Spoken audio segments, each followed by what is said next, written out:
जूनागढ़ में घूमने के बाद जूनागढ़ की सीमा पर एक वैष्णव की दुकान। नरसिंह पहुंचे, वैष्णव ने प्रणाम किया। बोले मेहता जी, आज आप हमारी दुकान पर? बोले आज पिताजी का श्राद्ध है और घी लेने के लिए आया हूं। और यहाँ तो नरसिंह ने पहले से ही कह दिया, क्योंकि फिर तपेली में डाले, फिर वापस निकाले और फिर उसको साफ करे, उससे चाहे पहले ही बता दूं। नरसिंह ने कहा घी चाहिए, पिताजी का श्राद्ध है, लेकिन पैसे 15-20 दिन के बाद दूंगा। तो वैष्णव था भक्त, मने बहु गमे आ बात। चलो दुकान वालों के, नरसिंह तारो बापी मारो बाप, શા માટે તું ચિંતા કરે છે? ત્યારે જ્યારે પૈસા આપવા હોય ત્યારે આપજે, ઉઠાવ ઘી 1 किलो नहीं 2 किलो। मुझे बहुत अच्छा, इसे कहते हैं वैष्णवता। तेरा बाप वो मेरा बाप नरसिंह, तो ऐसा मत समझ कि तुझे ही श्राद्ध करना है, ये मेरा श्राद्ध, लेके जा, जब चाहे तब मुझे देना।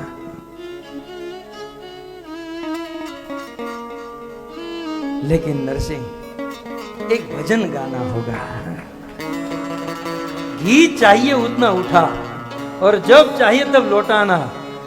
लेकिन वैष्णव था ना नरसिंह, एक હવે નરસિંહને તો કરતાલ ખીચામાં જ હતા, એ તો વાટ જ જોવે કોઈક મને કે મંજીરા કાઢ્યા। નરસિંહ ચાલો, હે મારું વન રાવણ છે રૂડો वैकुंठ। तो नरसिंह मेहता ने उठाया भजन, और अब इसका तो क्या था, तो तुकाराम जी थे ना, अभंग गाना शुरू करते थे, फिर घड़ी ध्यान में नहीं रहती थी। फिर क्या होता था कि फिर निवेदन करते कि क्षमा कीजिए मेरे पास घड़ी नहीं थी इसलिए लेट हो गया। तो कोई कहता था महाराज घड़ी नहीं थी, कैलेंडर तो था ना, तारीख बदल गई है, आप बंद कीजिए। तो आपने तारीखों बदलवा नहीं, दाखला छे।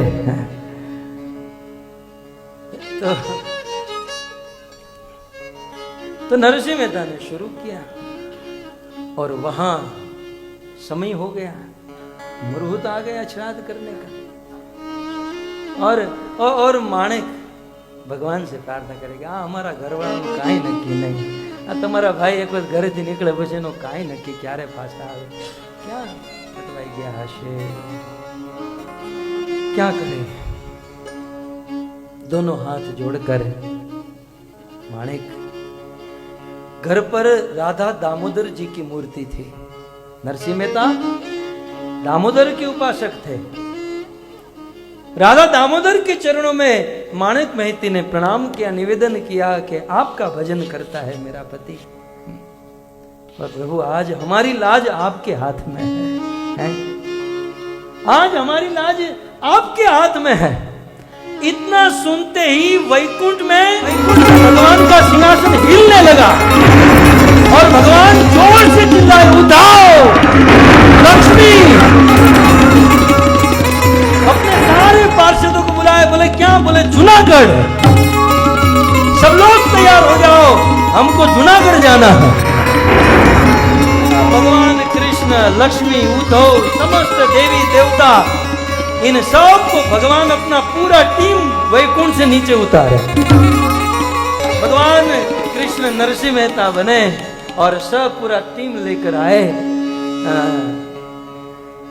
और नरसिंह मेहता जैसे ही, अब ये भगवान है, नरसिंह तो भजन कर रहा है, अब ये भगवान नरसिंह का रूप लेकर आए અને દેવીજી વધાવવા માટે ઊભા જ હતા।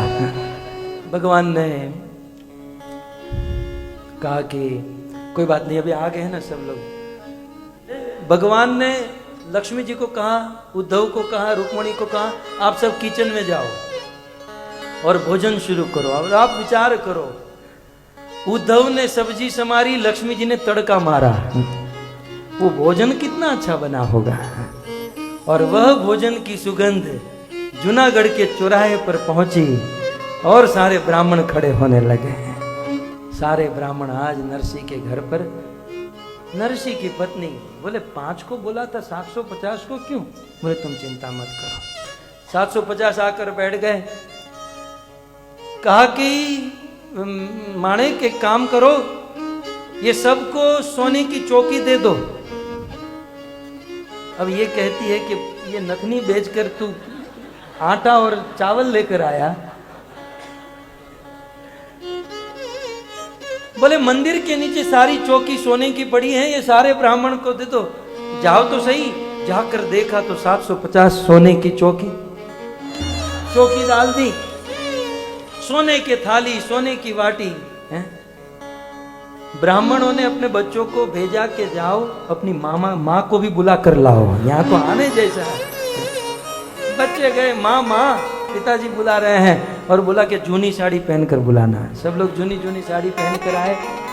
नरसिंह मेहता ने देखा कि बेचारी ब्राह्मणियों की जूनी साड़ी है। मेहते एक काम करो, हमारे कबाड़ में से ये सबको बनारस से, कलकत्ता से सोने के तार वाली जो साड़ी है वो लाकर इन सबको पहनाओ।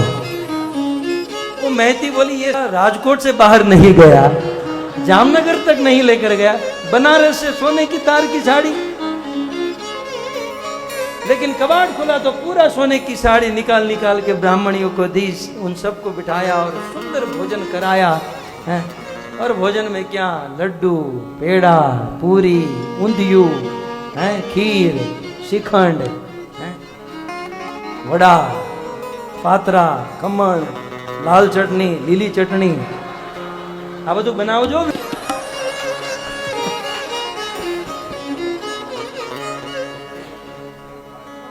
छप्पन भोग। हाँ, तो आनंद आ गया। और आनंद तो तब आया जब प्रसाद लेने के बाद कहा कि मेहता जी ये प्लेट कहाँ रखे। नरसिंह ने अनाउंसमेंट किया, ये सोने की थाली चौकी सब अपने अपने घर लेकर जाओ। और ब्राह्मण तो ऐसे पूरा जो धोया न धोया ऐसे डालकर ऐसे भर कर सब उठे हैं? आनंद करा दिया। और इतना खाया कि इतना पेट बढ़ा के चप्पल नहीं मिल रहा था, जूते नहीं मिल रहे थे। अपने बेटे को, बेटा जरा मेरा जूता ढूंढ। बोले पिताजी मुझे भी कहाँ दिखाई दे रहा है, मैं आपकी चोटी को देखकर चल रहा हूं। जूम भी नहीं पा रहे थे। हमारे में से भी कुछ लोग हैं ऐसे, भोजन पर आया, पेट तो अपना है।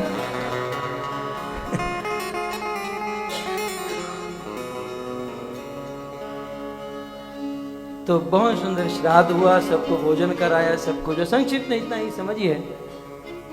और शाम के 5 बज गए और वहां नरसिंह के भजन पूरा हुआ। भजन समाप्त हुआ, नरसिंह ने देखा 5। पिताजी के श्राद्ध का तो टेंशन था, लेकिन देवी जी डांटेगी ये ज्यादा टेंशन था। लेकिन फिर भी घी लेकर घर पर गए और वहां सब कुछ समाप्त करके भगवान ने कहा अपनी पत्नी को कि मैं जरा दामोदर कुंड में स्नान करके लौट रहा हूं। दामो कुंड में स्नान करने गए और वो ओरिजिनल नरसिंह मेहता घर पर आए। वाह नरसिंह मेहता जी, आप तो बड़े कमाल के निकले, आप तो बस पहुंचे हुए निकले। इतना अच्छा श्राद्ध, कौन यजमान मिल गया। अब इसको तो इन्होंने सोचा कि ये कोई मर्म भाषा में बोल रही है, मतलब ये कुछ है। बोले नहीं, मेरे से देरी हो गई, मुझे क्षमा करो, सब कुछ ठीक हो जाएगा। बोले नहीं, इतना अच्छा तो श्राद्ध हुआ, 750 ब्राह्मण, उनकी पत्नी, और इतना भोजन, सब कुछ किया। सच देवी ऐसा हुआ? बोले हाँ। बोले मैं ही था? बोले आप ही तो थे। नरसिंह मेहता समझ गए कि ये और कोई नहीं, ये मेरा द्वारकाधीश वैकुंठ से निकला। पहला प्रश्न नरसिंह मेहता ने पूछा कि देवी तूने उसे डांटा नहीं था ना, क्योंकि मैं तेरा स्वभाव जानता हूं। बोले डांटा, कोई कसर नहीं छोड़ी मैंने।